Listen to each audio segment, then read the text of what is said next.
नमस्कार। जीवन शैली कार्यक्रम में आप सभी का स्वागत है। मैं हूं आपके साथ प्रेम पंचोली। जैसे कि हम यहां उत्तराखंड के विभिन्न क्षेत्रों की विशेषताओं पर बातचीत करते हैं। उत्तराखंड एक छोटे राज्य होने के बावजूद यहां पर बहु विविधताएं हैं। इसी विषय पर हम आज बात करते हैं। जीवन शैली कार्यक्रम के तहत हमारी संस्कृति हमारी पहचान को लेकर बात करने के लिए हमारे साथ मौजूद हैं इतिहासकार और लोक संस्कृति के जानकार डॉक्टर प्रहलाद सिंह रावत। आपका रावत जी बहुत बहुत स्वागत है। इसी के साथ हमारे बीच में हैं अनिल कुमार बेसारी जी, जो यमुना घाटी के बहुत ही लोकप्रिय गायक हैं और लोक रंगकर्मी हैं। आपका भी बहुत बहुत स्वागत है। हमारे यमुना घाटी की बहुत सारी विशेषताएं हैं और उत्तराखंड में जब आप जाएंगे तो अलग अलग जगह की अलग अलग विशेषताएं हैं।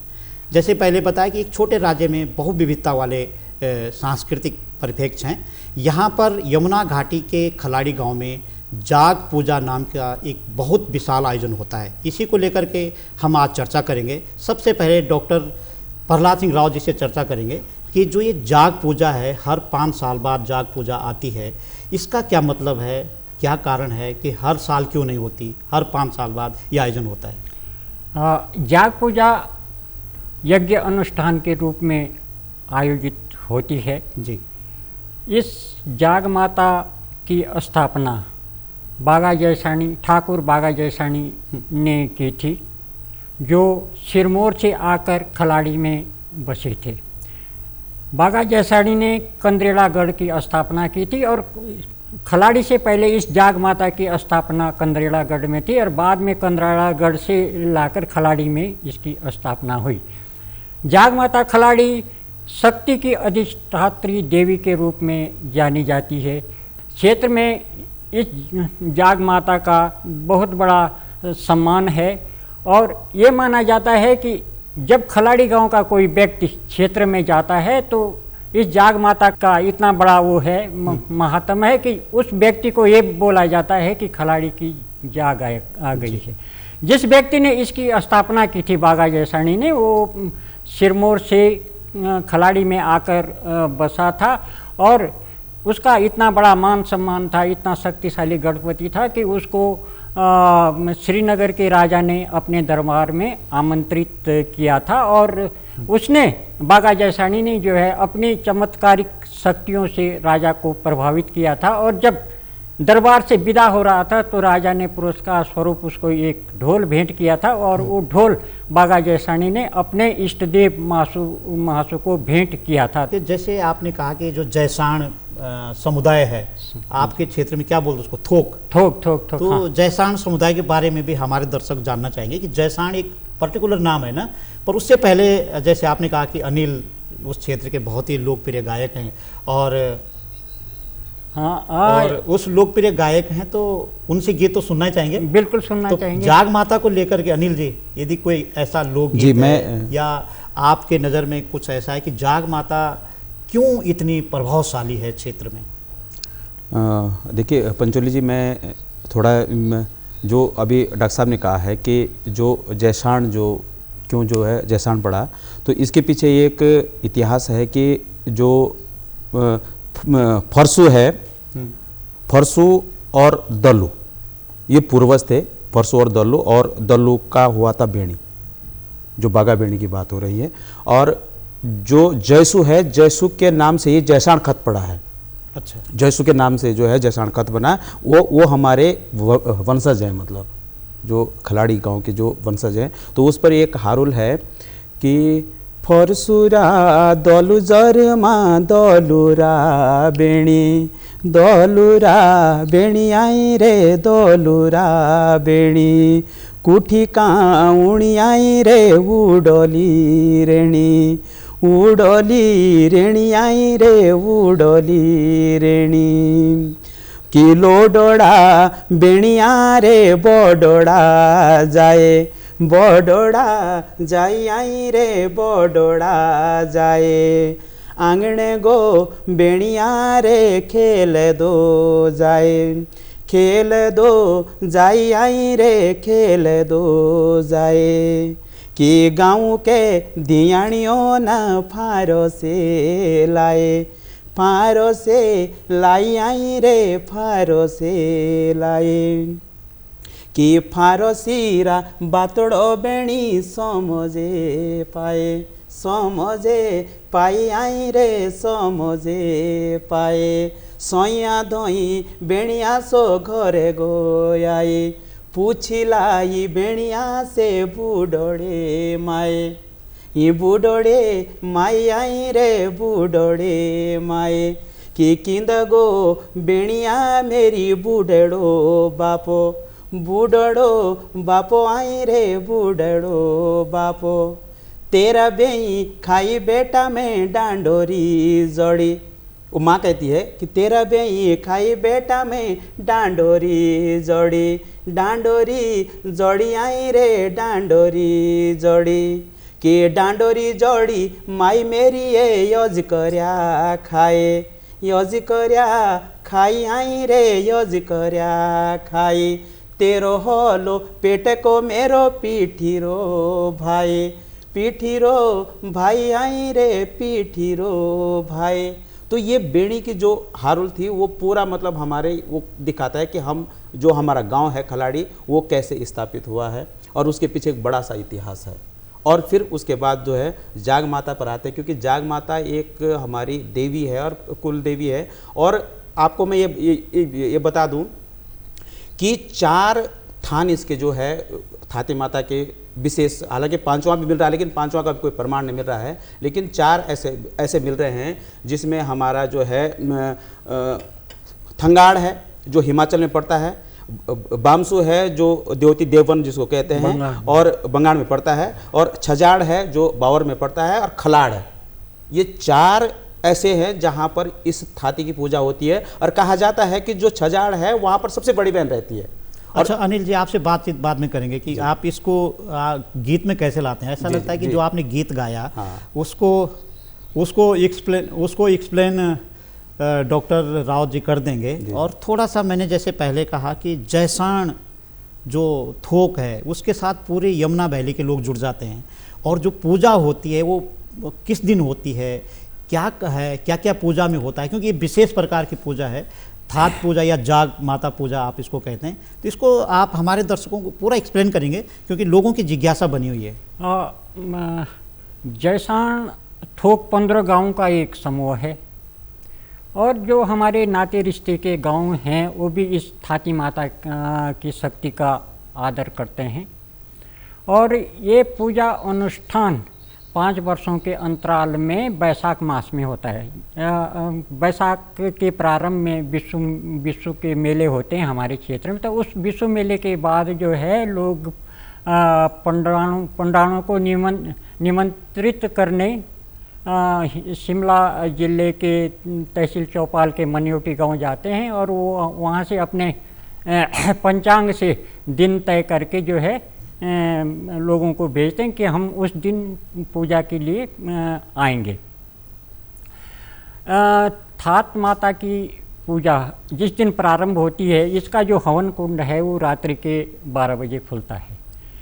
और पंचांग में देखा जाता है कि किस राशि के व्यक्ति को ये हवन कुंड खोलना जो है जुड़ रहा है। तो उस जैसे मेष राशि का व्यक्ति है या कन्या राशि का व्यक्ति, तुला राशि जिसको ये जुड़ती है वो इस हवन कुंड को खोलता है। और हवन कुंड खोलते समय इसकी जो 5 वर्ष पहले का जो इसके अंदर हवन की राख है वो जमा रहती है, उसको बाहर निकाला जाता है।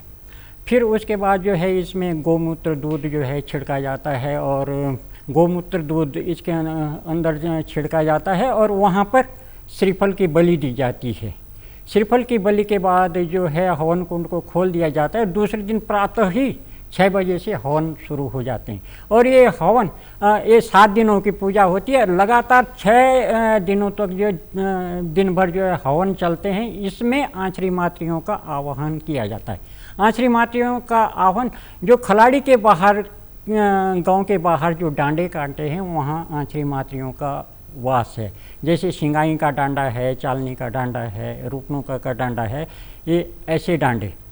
तो आंचरी मातृयों की शक्तियाँ जो है जाग माता के अंदर निहित है। और जाग माता इन आछरी मातरियों को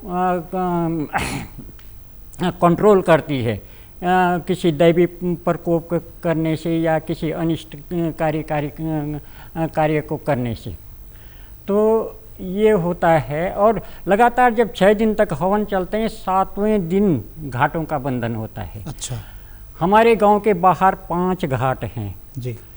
और 10 बजे से घाट बंधन का कार्यक्रम शुरू होता है। इससे पहले घाट बंधन के जाने से पूर्व जो क्या होता है, जाग माता के जो 4 कोने हैं, 4 कंडारे हैं, उनकी जो है विधिवत रूप से जो ये पांडे ब्राह्मण हैं, जो पुरोहित है, वो चारों कंडारों की पूजा करते हैं। उनके हाथ में धूप दान होता है, बाजे बज रहे होते हैं और वो धूप दान को जो है मतलब नाचते हुए जो है घुमाते हैं चारों कंडारों पर। और उसके बाद जो है जो आगे का वो है, आगे जो सैतीर है जाग माता के, जिनको हम नाच कहते हैं, उस नाच के अंदर जो है 15-20 मिनट तक जो है नाचते हैं। और ये धूपदान जो है उनका आकाश की तरफ जाता है, डांडों कांटों की तरफ जाता है, जहाँ पे आछरी मातरियों का वास तो होता है। मैं फिर ये आप आछरी मातरियों की बात कर रहे हैं और मुझे लगता है कि ये बड़ी शक्ति है और इस पर तो बहुत लंबी चर्चा। आप तो इतिहासकार हैं, आपके पास बहुत सारे सामग्री आपके पास पड़ी हुई है।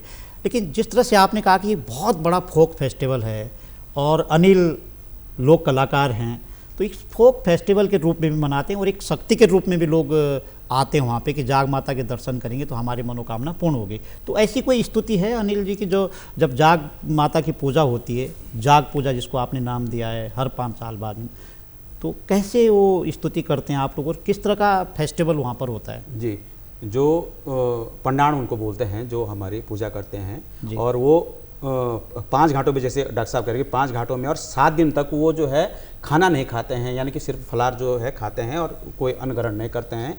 और उस पर मैंने जो है जैसे 2005 में मैंने एक माँ की जो स्तुति है उसको गाया था, जो हमारे बहुत ही सुंदर देवी का एक स्तुति है, उसको मैं थोड़ा आपके सामने जो प्रस्तुत कर रहा हूँ, हमारे दर्शक सुन रहे हैं। तो उसमें मैंने लिखा था, शिव ओम ओमकारा, हे माँ जगदम्बा तेरा सहारा। शिव ओम ओमकारा, हे माँ जगदम्बा तेरा सहारा। मैना बैसाखा तेरी पूजा, मण्यो टिका बामण आंदा। मैना बैसाखा तेरी पूजा, मण्यो टिका बामण आंदा। 7 दिन खाणो न खांदा, 5 घाटों माँ पूजा चढ़ांदा। शिव ओम ओमकारा, हे माँ भगवती तेरा सहारा। फिर वहाँ पर क्या है कि 5 देवताओं का मतलब एक खलाड़ एक ऐसे स्थान है जहाँ आपको 5 देवताओं के दर्शन एक साथ होते हैं। अच्छा। उसमें जैसे हमने लिखा है, सिरगुल शिकार नाग तेरा साता, 4 मासु सुनो तेरी बाता। सिरगुल शिकार नाग तेरा साथा, 4 मासु सुनो तेरी बाता। सूत बांधनी करी तेरी छूटा, 4 नासु सज सियार बूटा। शिव ओम ओमकारा, हे माँ जगदम्बा तेरा सहारा। जो 4 नास के बगल में सर वहाँ एक सियार का एक पेड़ होता है, सियार बोलते हैं हमारे यहाँ उसको, वो मतलब पानी वाली जगह ही होता है। लेकिन आप अगर खलाड़ में आएंगे, खलाड़ी गांव में आएंगे, तो इतने टॉप पर है कि वहां पर सियार का पौधा होना मतलब असंभव है। हाँ, लेकिन वो जाग माता का श्रृंगार उसको कहा जाता है कि वो सियार का पेड़ उस जाग माता के जो नास है, प्रथम नास है, उस पर जो है जमा हुआ है और वही वहाँ का प्रसाद होता है। जब वहाँ पे लोग भेंट देने आते तो उसका एक पत्ता लोग जो है अपने सिर माथे पर जो है लगा करके ले जाते हैं। ये वहाँ की बहुत उस पेड़ का सियार के पेड़ का। तो ये एक समृद्धशाली जो भी कहा जाता है कि हमारे यहाँ जाग माता के पास जो लोग मन्नत मांग के आते हैं उनके हमेशा मनोकामना पूर्ण होती है। इसके बहुत सारे प्रमाण हैं। आप अगर कभी आएंगे हमारे गांव में पंचोली जी, तो वहां पर लोगों ने अगर जैसे मन्नत मेरी पूरी होती है तो कोई हम प्रॉमिस करते हैं कि भाई हाँ अगर मेरी मन्नत पूरी होगी तो ये, तो वहां पर आपको सोने की झुमकियां तक मिलेंगी। घाटों का बंधन शुरू होता है, पंडाण लोग थात माता से नीचे उतरते हैं और जो गांव का जाग माता के आगे का जो आंगन है वहाँ एक छोर से दूसरे छोर तक नाचते हुए चलते हैं। हाथ में धूपदान होता है और ढोल बाजों के साथ ही लोग नृत्य करते हैं। जब लोग घाटों पे जाते हैं तो प्रत्येक आदमी के पास जो सतना दिया जाता है, वो अपने जेब में उसको डाल देते हैं। फिर क्या होता है कि पंडवान लोग, पांडे लोग जो थात माता के ऊपर जाके जो है उस सतनजा को लोग गांव से खेतों से मिट्टी ला के रखते हैं, वो थात माता के आगे रख, वो मिट्टी के ऊपर, और जो अस्त्र शस्त्र होते हैं लोगों के पास, जो लोग ले जाते हैं अपनी सुरक्षा होते हैं, क्योंकि घाटों पर अनिष्टकारिणी शक्तियों का डर रहता है कि किसी को उठा ना ले या किसी पे अपना प्रभाव नहीं, तो उन हथियारों को भी थात माता के आगे रखा जाता है। मैं वही कह था कि जो अस्त्र शस्त्र की पूजा होती है, वो बड़ा नया विचार है, नया है कि उसको ले जाते हैं, पर ये कि सुरक्षा के लिए। अच्छा, कि मतलब भारी मात्रा में वहाँ पे अस्त्र शस्त्र दिखाई देते हैं। अस्त्र शस्त्र इसलिए दिखाई है कि उसको लोग अपनी सुरक्षा के लिए ले जाते हैं घाटों पर। अच्छा। कि कोई अनिष्टकारिणी शक्ति जो है प्रभाव न डाल दे, तो वो हथियारों पे भी जो है वो सतनजा छिड़का जाता है, और दूर दूर तक जो लोग खड़े रहते हैं उन तक जो है वो फेंका जाता है। अच्छा। सुरक्षा के लिए। तो जाग माता पूजा का प्रमुख उद्देश्य जो 5 साल के अंदर के आगे के 5 सालों के लिए दैवी प्रकोपों से, अनिष्टकारिणी शक्तियों से गांव सुरक्षित रहेगा, यही जाग माता का की पूजा का मुख्य उद्देश्य होता है। और जो ये पूजा होती है ये इसमें तंत्र मंत्रों के साथ होती है, और इसमें मुख्य आवाहन जो है आंचरी मातृयों का ही होता है, जिसकी शक्तियाँ जाग माता के अंदर निहित हैं। और जाग माता के अंदर श्रीगुल, महासु और शिकारनाग 3 देवताओं की शक्ति है। जैसे माना जाता है कि शक्ति देवी के अंदर ब्रह्मा, विष्णु और शिव की शक्तियाँ वही उसी रूप में हमारे ये 3 देवता हैं, और उसकी शक्ति जाग माता के अंदर निहित है। अच्छा अनिल, आप अपनी बात कंटिन्यू करें, लेकिन उसके साथ आप ये भी जोड़ें कि उस गांव में पूरे यमुना घाटी के कितने लोग सम्मिलित होते हैं? जी देखिए, जैसे डॉक्टर साहब कह रहे हैं कि जो जाग माता है, कहा जाता है कि 64 जोगणियों की पूजा उस थाती माता के ऊपर होती है जो जाग माता है। अच्छा। जो और उनका एक मंत्र है, देवियो देवियो देवरदान ब्रह्मा विष्णु महेश्वर नाम। ये सब जो है उस देवी की एक शक्ति की पूजा हो रही है। और सबसे बड़ी बात है कि खेतों की मिट्टी को ले जा करके खेतों की मिट्टी की पूजा होती है उस दिन। वो इसलिए होती है कि अन्न धन से पूरा एरिया, पूरा जो हमारा इलाका है, जो थोक है, जो लोग वहाँ पर श्रद्धा लेकर के आ रहे हैं, उन सब लोगों को जो है अन्न धन की कोई कमी ना हो, इसलिए भूमि पूजन यानी कि मिट्टी की पूजा भी वहीं पर की जाती है। लोग अपने खेतों से थोड़ा थोड़ा मिट्टी लेकर के आते हैं और वहाँ रखते हैं। जाग पूजा जो बोल रहे हैं आप, हाँ। भूमि पूजा मतलब भूमि पूजा। अच्छा, ठीक है। तो उस भूमि पूजा के साथ साथ पूरा जो हमारा रवाई घाटी है, उसको आप ये नहीं कह सकते कि सिर्फ जैसा थोक के लोग ही आते हैं। पूरी रवाई घाटी है हमारी, उस रवाई घाटी से भी दूर दूर के लोग, जहाँ जहाँ लोगों की मन्नतें पूरी हुई हैं, वो लोग उस दिन सब आते हैं। और सबसे बड़ी बात क्या है कि लोगों के यहाँ जो घाटे बांधे जाते हैं वो रात को बांधे जाते हैं। हाँ। अन्य गांव में, लेकिन खलाड़ी गांव एक ऐसा है जहाँ दिन में बांधे जाते हैं और कोई सूत नहीं बांधा जाता। जैसे अन्य घाटे का घाटा बांधना मतलब कैसे? देखो, जब अन्य गांव में आप जाते हो तो एक सूत बांधे जाता है गांव के बाहर, धागा होता है, लेकिन एक सीमा बांधी जाती है कि ये रक्षाबंधन हो गया, वो उस गांव की सुरक्षा करना। लेकिन हमारे गांव में सूत नहीं बांधा जाता है, मतलब धागा नहीं बांधा जाता है, क्योंकि देवी का कहना है कि मेरा एक ही गांव नहीं है, मेरा तो पूरा एरिया है, इसलिए आप इसको खुला रखिए, मैं सबकी सुरक्षा के लिए हूं। ये आशा और विश्वास जो है लोगों के पास बना हुआ, इसलिए लोग जो है अधिक से अधिक संख्या में आते हैं। और एक आप देखेंगे, कभी अगर मौका लगेगा तो एक जन सैलाब होता है, हालांकि वो 5 साल बाद ही होता है, लेकिन एक जन सैलाब होता है। और इतना बड़ा जो है लोक संस्कृति उस दिन दिखती है, और इतना जन सैलाब होता है भाई जी कि मतलब रैणी ध्याणी बच्चे चच्चे, मतलब कोई किसी के लिए कोई प्रतिबंध नहीं है कि जैसे कई गाँव में हमने देखा है कि भाई ये लोग मत आना, बाहर के लोग मत आना, डर लगता है। लेकिन वहाँ एक ऐसा होता है जो हमारे गाँव में सबके लिए खुला दरबार है, क्योंकि माँ का दरबार है, वो सबके लिए खुला, सबके ऊपर उनकी छत्र छाया होती है। और एक उस क्षेत्र की वो एक बहुत प्रसिद्ध देवी है। जब आपने हेरिटेज की बात की, ऐतिहासिक पक्षों की बात की है, तो लोग सुनना भी चाहेंगे आपसे।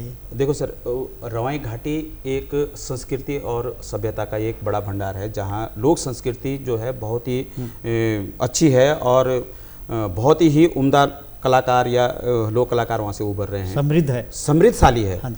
तो उसमें जो है मैं 2 लाइन आपको गा करके बताना चाहता हूँ।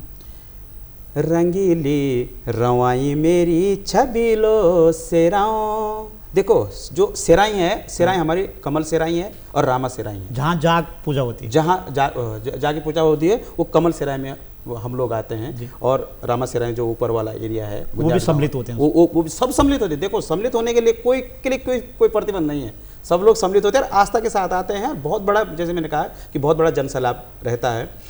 तो इसमें जो है हमने जो आस्था है लोगों की, तो हर कोई जो है ये गाते हुए आता है कि रंगीली रवाई मेरी छबीलो से राओ, हिमालय का ऊंचा डांडा बस्यूं मेरो गाँव, रंगीली रवाई मेरी छबीलो से राओ, हिमालय का ऊंचा डांडा बस्यूं मेरो गाँव, घूमना का प्यारू होंदू मेरू यू पुरोला, घूमना का प्यारू होंदू मेरू यू पुरोला, जरमोला गुंद्याट गाँव कमलेश्वर धामा, जरमोला गुंद्याट गाँव कमलेश्वर धामा, खलाड़ी की जाग माता सब भेंट चढ़ाऊं, रंगीली रवाई मेरी छबीलो से राऊं। क्या बात है, रंगीली रवाई छबीलो से राऊं। डॉक्टर साहब, हमारी जो घड़ी की सुई है वो भी बहुत ज़्यादा समय हमें आगे देने वाली नहीं है, तो आप और कोई विशेषता जाग पूजा की जो मैं बता रहा हूँ, जो जाग पूजा है ये किसी न किसी रूप में आज से 2500 वर्षों से होती है। जो पुरोला में खुदाई हुई थी 87-88 में, उसमें जो यज्ञ वेदिका मिली है, बिल्कुल उसके सिम्टम वही हैं जो हमारी जाग माता की। अच्छा। हाँ, मतलब पश्चिम की ओर उसका हवन कुंड है, हमारी जाग माता का हवन कुंड भी पश्चिम की ओर है, और जैसे राख जो है जाग माता के हवन कुंड में होती है, वैसी राख वहाँ से मिली है, सिक्के मिले हैं, पंच पात्र मिले हैं। सेम थे। तो और 1953 में जब बाड़ावाला में खुदाई हुई थी, वहाँ 3 यज्ञ वेदिकाएँ मिली थी, और उसका जो हवन कुंड है बाड़ावाला के यज्ञ वेदिका, वो इसी वर्ष मार्च में उसको खोदा गया था, और वहाँ से भी राख और पंचपात्र और कुछ लोहे के टुकड़े वहाँ से मिले थे। तो ये ऐतिहासिक स्थल है, बिल्कुल ऐतिहासिक स्थल है, और ये माना जाता है कि जो हमारी यमुना घाटी है ये यज्ञों की भूमि रही है। यमुना तट पर पितामह भीष्म, उसी नाभाग पुत्र अम्बरीश ने जो सैकड़ों यज्ञ किए थे, और उसी परंपरा में जो है ये यज्ञ वेदिकाएँ बाद में यहाँ स्थापित हुई थी। हमारे इतिहास में कहा जाता है, समय व्यतीत होता है, युग बदलता है, परंपराएं जिंदा रहती हैं। क्या बिल्कुल, और परंपराएं जिंदा रहती है। अनिल जी, अंत में आप क्या सुनाना भी चाहेंगे? और एक बात आपसे और जाननी है कि बहुत सारे नए जोड़े, यानी कि नए जो शादीशुदा जोड़े हैं, वो बहुत अनिवार्य रूप में जाग माता के दरबार में जाते हैं, उसका क्या है? और कई लोग तो मैंने ऐसे देखे कि वहाँ से आकर के उनके जाते समय रोते हैं और आते समय खुश होकर आते हैं। उसके लिए सर ना, रुई रुई आंधो देवी हंसी हंसी भेजे तू, हंसी हंसी भेजे तू, रुई रुई आंधो देवी हंसी हंसी भेजे तू, हंसी हंसी भेजे तू।